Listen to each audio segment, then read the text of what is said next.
My sister Chloe's wedding was perfect. It cost more than a house and looked like a royal affair. I, on the other hand, had just been informed that I wasn't quite royal enough. A smug wedding planner approached me with a clipboard and said, "Alara Vance, right this way." I followed, expecting to be led to the family table. We passed table 1, table 2, all the way to table 12, at the edge of the dance floor, and then we kept walking. Right towards the swinging metal door that says, "Staff only." I said, "I'm sorry, there must be a mistake. The family table is back there." The planner didn't even look at me. She said, "No mistake, you're at table 13, per the bride's specific instructions." She pushed the door open. Inside, the noise was deafening. Clanging dishes, shouting chefs, the hiss of industrial dishwashers, and there, crammed between a rolling rack of dirty plates and a fire extinguisher, was a tiny wobbly card table with a single chair. Table 13. My sister Chloe, the bride, caught my eye from the head table.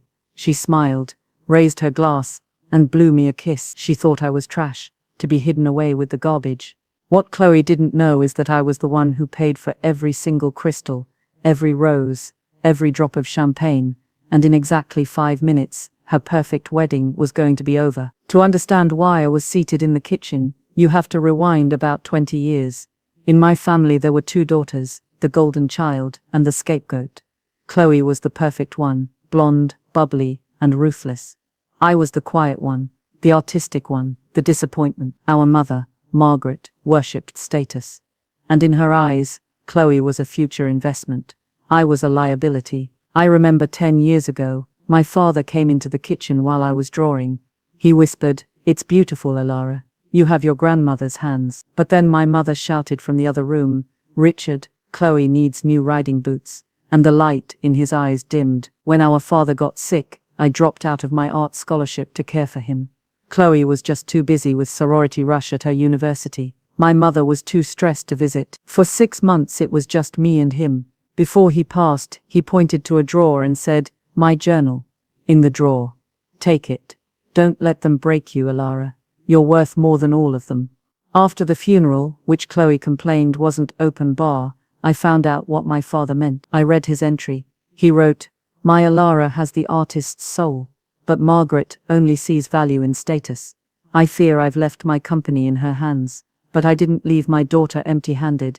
I sold a small patent, years ago, and put the money in a trust for Alara, in her name only. It's not a fortune, but it's a seed.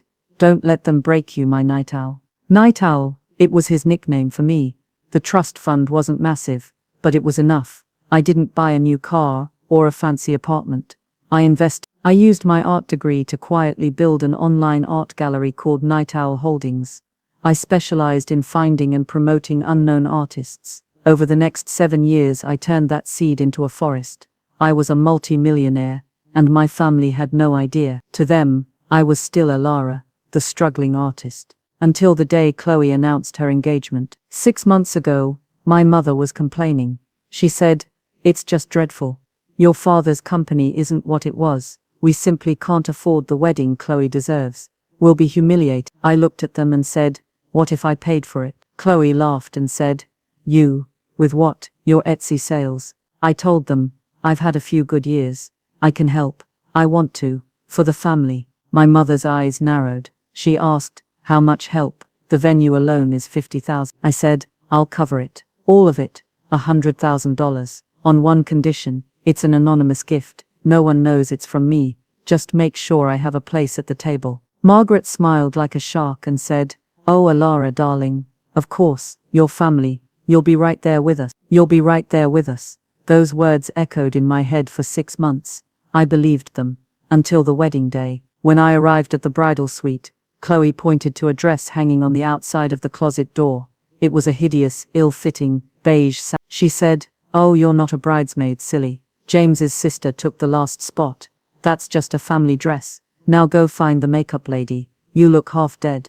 Later, during the photos, I tried to step in next to my mother. She put a stiff arm out blocking me and said, "Just the core family for this one, Alara. You understand." Back in the present, standing in the kitchen next to the dirty dishes, I should have left, but I was frozen. I sent a text to Chloe saying, "This is a mistake. right? You put me in the kitchen. A moment later, she stormed in, her expensive dress dragging on the greasy floor.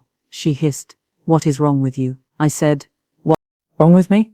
You sat me by the trash?" She said, "Alara, honestly, be grateful you're even here. James's family is incredibly selective. Your whole struggling artist vibe is just embarrassing. We couldn't have you at the main table." I asked, "But in the kitchen?" She screamed, "It's my day, my day. For once in your life, can you not make this about you? Just eat your chicken, stay out of sight, and don't ruin this for me." Then James, the groom, walked in holding champagne. He smirked and said, "The kitchen staff.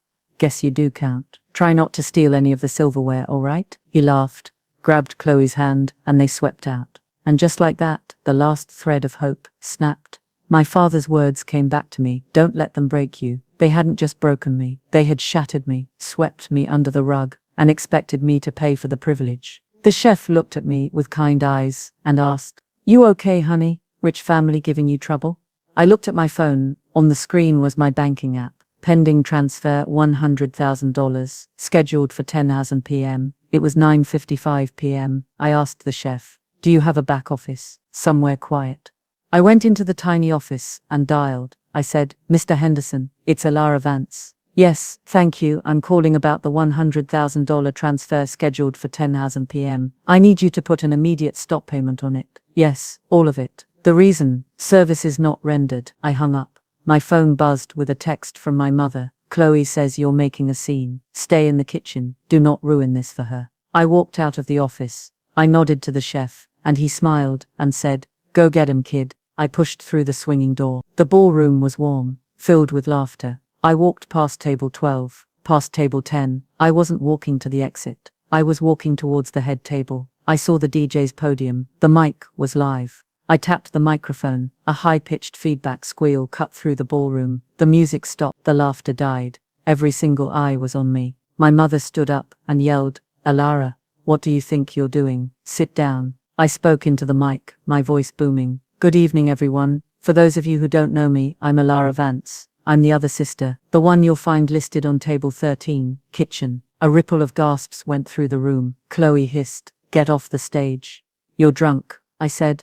"I'm not drunk, Chloe. I'm just so moved by this whole celebration. The flowers, the orchestra, this stunning $50,000 venue. It's breathtaking. You told me, Mother, that Chloe deserved the best, that James's family expected the best, and I agreed." James stood up and shouted, "What is this? Security?" I continued, "Which is why I agreed to pay for it. All of it." Total silence filled the room. James laughed nervously and said, "She's lying. She's a broke, crazy artist. She doesn't have 2 pennies to rub together." I looked at them and said, "Am I, Mother, Chloe, did you forget to tell James about the $100,000 check I wrote to cover this whole performance? The check that my company Night Owl Holdings provided as a gift so you could impress your new in-laws." My mother looked like she was going to faint. I held up my phone and said, "But sitting back there next to the industrial dishwasher, I had an epiphany. My father always told me to invest wisely, and this is a bad investment. So, Chloe, James, I have some bad news. The check, I just cancelled it. As of now, all services are being rendered unpaid." The bomb exploded. The wedding planner ran up, waving an iPad, screaming, "Mrs. Vance, the payment, it's been declined. The caterers, the venue, the bar, none of it's been paid." James's father stood up and yelled, "What is this? Margaret, James, you told us her family was solvent." Chloe let out a high-pitched wail. You ruined it. You ruined my day." I replied, "No, Chloe, you did. You wanted me to know my place. Well, my place isn't in your kitchen. My place is as the CEO of the company our father actually trusted." I pulled the small journal from my purse and held it up. "He left me this. He knew. He always knew who I was. He also knew who you were. Enjoy the appetizers, everyone. I believe the main course has been indefinitely delayed." I turned and walked through the ballroom. I heard Chloe sobbing. I heard my mother yelling. I pushed open the main doors and stepped out into the cool night air. For the first time in my life, I felt free. 6 months later, Chloe and James never made it to the honeymoon. His family, furious over the fraud and public humiliation, cut him off completely. Their marriage was annulled 6 days later. My mother's status evaporated. The bank foreclosed on the house. She and Chloe now share a 1-bedroom apartment. I was standing in my new art gallery in Paris. My partner Julian handed me a glass of champagne and said, "To the new Paris branch of Night Owl Holdings. And to its brilliant CEO, I smiled and said, I'll drink to that. I finally understood what my father meant. It wasn't about the money, it was about worth. For 20 years, they told me I was worthless, and I finally proved I was priceless. So what do you think? Was Alara right to pull the plug on the wedding in the most public way possible? Or should she have just endured the humiliation for the sake of the family? Let us know your thoughts in the comments below.